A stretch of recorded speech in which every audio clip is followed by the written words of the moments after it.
할렐루야. 1월 3일 오늘도 주님의 은혜와 함께하는 귀한 삶이 되시기를 바랍니다. 새해가 시작되었습니다. 우리의 삶에 정말로 소망을 붙들고 주님이 기뻐하시는 믿음의 삶으로 나아가시기를 주의 이름으로 축복합니다. 내 구주 예수를 더욱 우리가 2026년도에도 주님을 더욱더 사랑할 수 있는 삶이 되시기를 바랍니다. 제자라는 게 무엇일까? 주님은 왜 제자들을 부르셨을까? 우리는 제자라고 하면 그냥 공부를 배우는 자라고 말합니다. 그러나 배움의 목적이 있는 거죠. 배움은 삶을 살아가기 위한 길입니다. 그래서 우리가 어떻게 배운 대로 살아가느냐. 학교를 다닌다고 제자가 되는 것이 아니라 그것을 배우고 익힐 때에 그 사람이 진짜 제자가 되지요. 예수님의 제자가 된다는 것은 무엇일까? 우리가 그리스도인이 된다는 것은 무엇일까? 왜 주님은 우리를 제자로 불러주셨을까? 많은 사람들이 제자훈련이라고 말하면 그냥 배우면 끝난다라고 생각합니다. 우리 사도교육도 마찬가지죠. 제자교육에서 우리가 사도교육이라고 조금 교회 밖에 사람들이 보면 야 이거 좀 신사도 운동인가? 뭐 그런 모습으로 하는 사람도 있었고 한 목사는 저에게 이 교회가 이상한 교회다라고 하면서 이렇게 쓰기도 했더라고요. 그래서 그 목사에게 야, 당신의 생각으로 하지 말고 어떤 문제가 있으면 먼저 왜 이런 이름을 썼느냐라고 물어보고 써야지 왜 당신의 마음대로 썼느냐 하면서 자기 몰랐다고 그러면서 그런데 내리지는 않아요. 그래서 좀 못됐다라고 생각을 했죠. 우리가 자기들의 관념과 자기들의 생각과 다르면 굉장히 적대적인 관계를 하는 경우가 있습니다. 그러면 제자란 건 무엇입니까? 사도로 주님의 이 제자들을 보내시는 이유가 무엇입니까? 10장은 제자의 삶이 어떤 삶을 살아가는 것인지, 왜 주님은 제자로 그들을 불러주셨는지 10장에서 정말로 자세하게 우리에게 말씀하고 있습니다. 우리들이 어떠한 능력과 어떠한 대단한 기적을 일으키시는 그런 배경이 없다 할지라도 우리가 말씀에 순종해 나아간다면 우리들도 이러한 제자들의 모습이 될 줄로 믿습니다. 10장 1절입니다. 10장 1절. 예수께서 그의 12 제자를 부르사 더러운 귀신을 쫓아내며 모든 병과 모든 약한 것을 고치는 권능을 주시니라. 아멘. 제자들이 처음부터 귀신을 쫓아내고 모든 병과 모든 약한 것을 고치는 권능이 있는 사람들이 아니었습니다. 그들의 직업을 대부분은 어부였고 세리였고 열심당원이었고 그러한 자기들만의 각자의 모습이 다른 12명의 사람들이었습니다. 그런데 그 12명의 사람들을 불러주셔서 그들에게 이렇게 말씀하고 있는 거죠. 귀신을 쫓아내며 이것은 아무나 하는 게 아니잖아요. 그런데 예수님은 이렇게 말합니다. 아니 너희들은 아무나가 아니야. 내가 너희에게 그러한 권능을 주는 거야.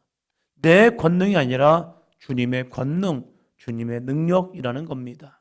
그래서 내 이름 가지고 사역하는 것이 아니라 따라합니다. 예수님의 이름 가지고 사역하는 겁니다. 우리는 예수님의 이름을 가지고 사역하는 것이요. 그래서 기도할 때 예수님의 이름으로 선포하며 기도하는 거죠. 내가 예수 그리스도의 이름을 명하노니 악한 사단 마귀 귀신아 떠나갈지어다.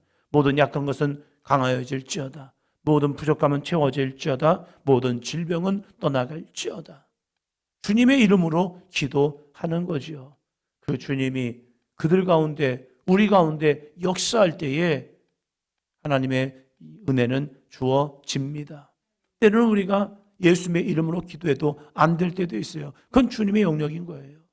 우리는 그 예수님의 이름을 믿고 선포하며 기도하며 나아가는 겁니다.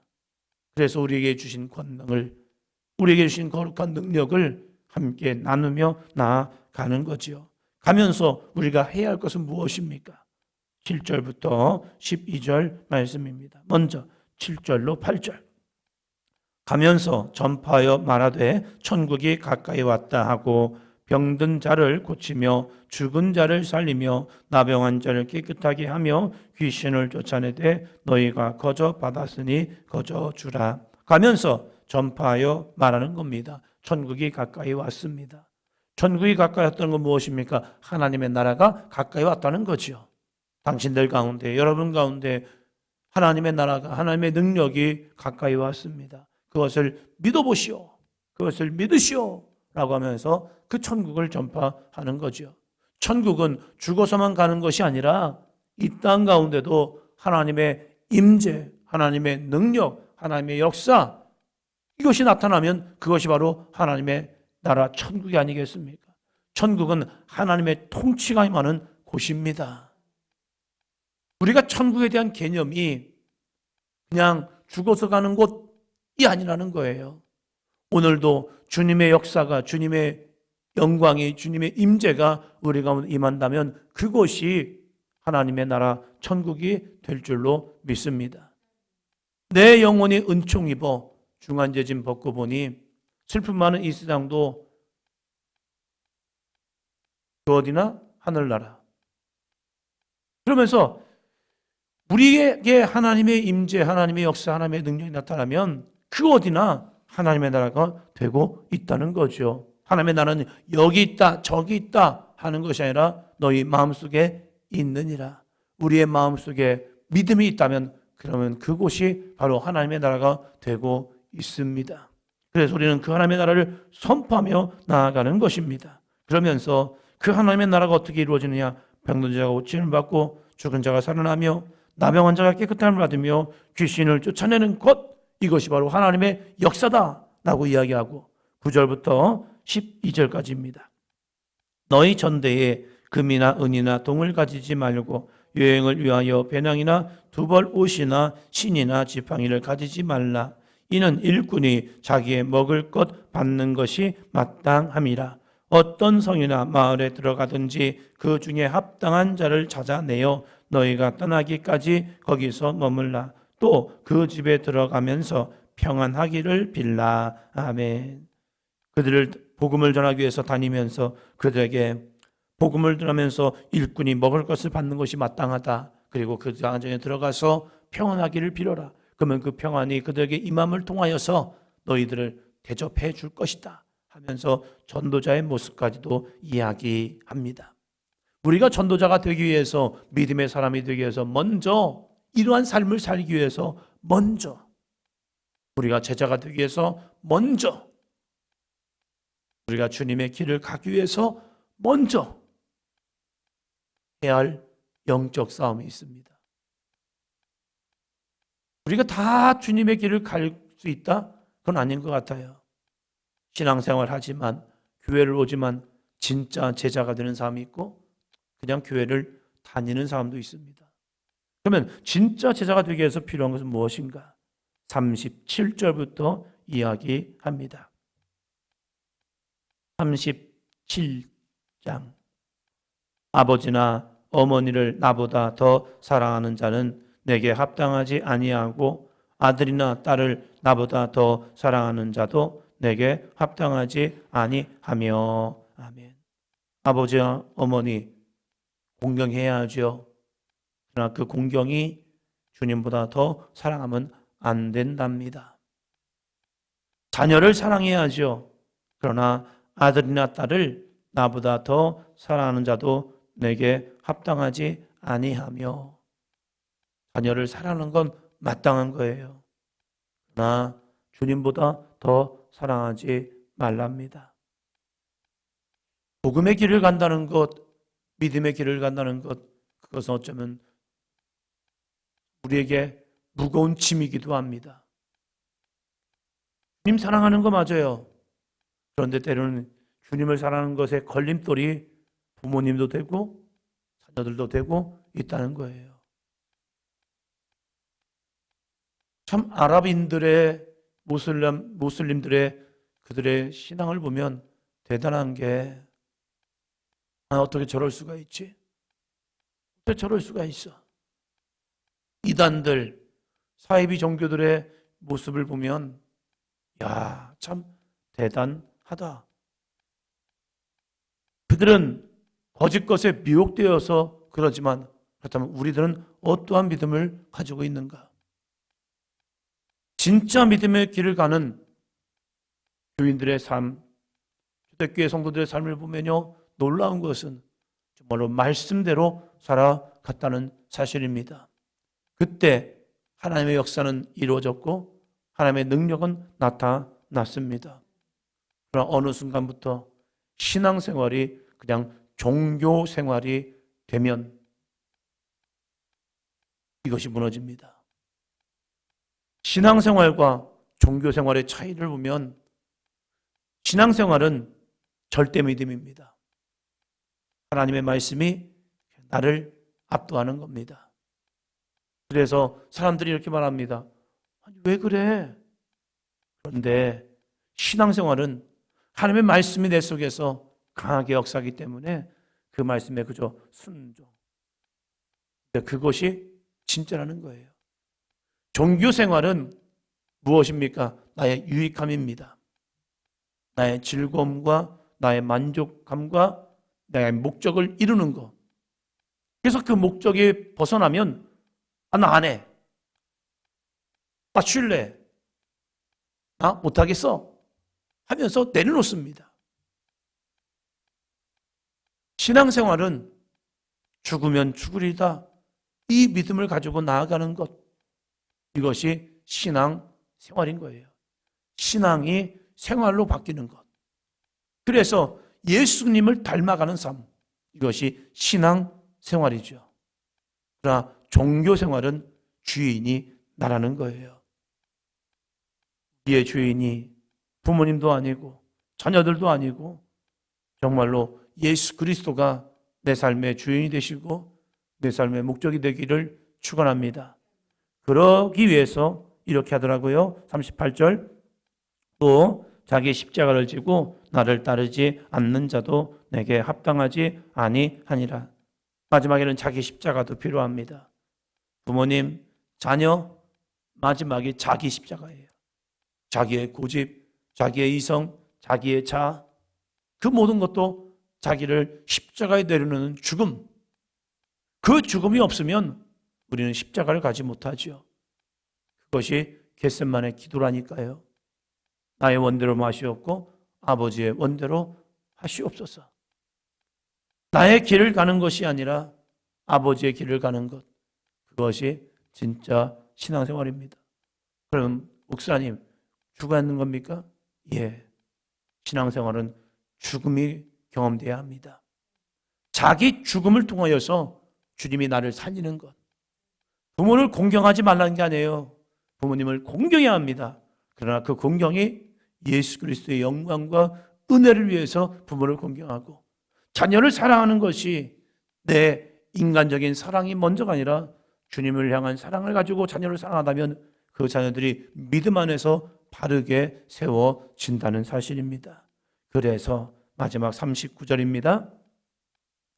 자기 목숨을 얻는 자는 잃을 것이요 나를 위하여 자기 목숨을 잃는 자는 얻으리라. 아멘. 놀라운 신비를 이야기합니다.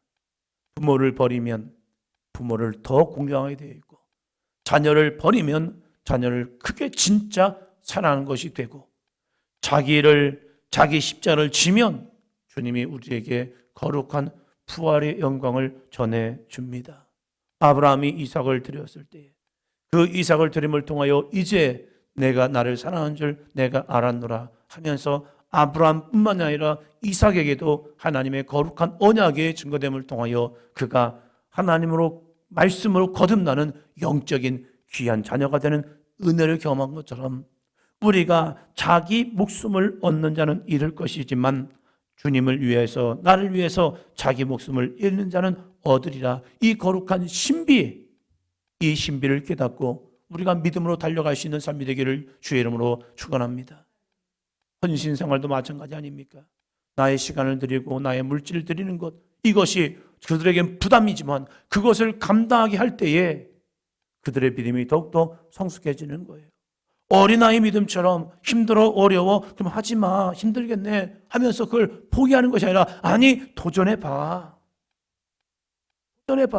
도전함을 통해서 너의 믿음이 더욱더 주님을 사랑하는 마음으로 성숙될 수 있도록. 헌금 생활도 마찬가지죠. 힘들고 어려운 상황 속에서 우리가 귀한 헌금 생활을 감당할 때에 그것이 내 주머니에서 나가는 것 같지만 하나님께서 그걸 통하여서 나에게 더 채워주시는 은혜, 그것을 경험하는 것, 이것을 통하여서 우리는 거룩한 헌금 생활을 하는 거죠. 그래서 내가 쓸 것이 없고 내가 먹을 것이 없지만 주님께 기꺼이 나의 삶을 먼저 드립니다.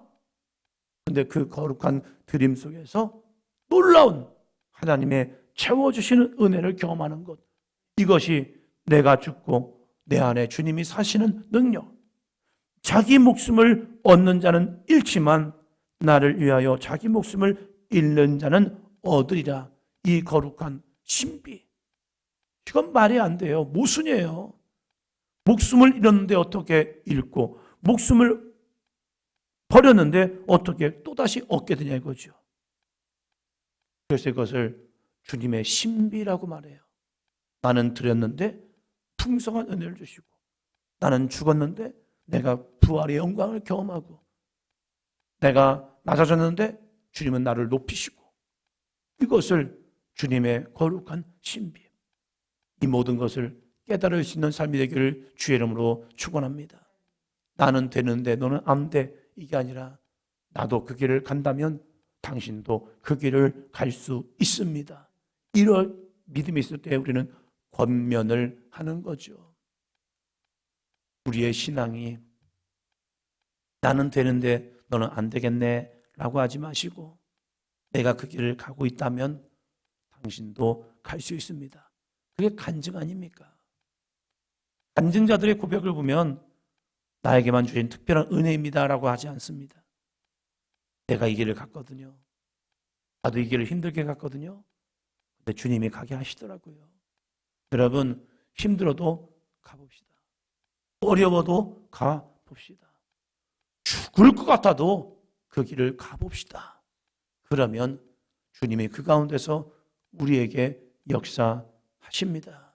이 믿음으로 함께 손을 잡고 가는 우리 사도행전 교회가 되기를 축원합니다. 상황과 형편을 보면 새벽기도 어려워요. 힘들겠네, 어렵겠네, 당신은 안 되겠네, 이게 아니라 함께 일어나서 이 믿음의 길을 가봅시다. 할렐루야. 2026년이 바로 이러한 길이요. 그래서 안 된다는 말을 내려놓고 주님이 주시는 능력을 가지고 너희 말이 내 귀에 들린 대로 행하리라. 이 주님의 말씀을 의지하여서 정말 우리들이 어떠한 고백을 하느냐, 이 말을 먼저 바꾸고 마음을 바꾸고 우리의 삶까지 바꿀 수 있는 귀한 2026년이 되기를 축원합니다.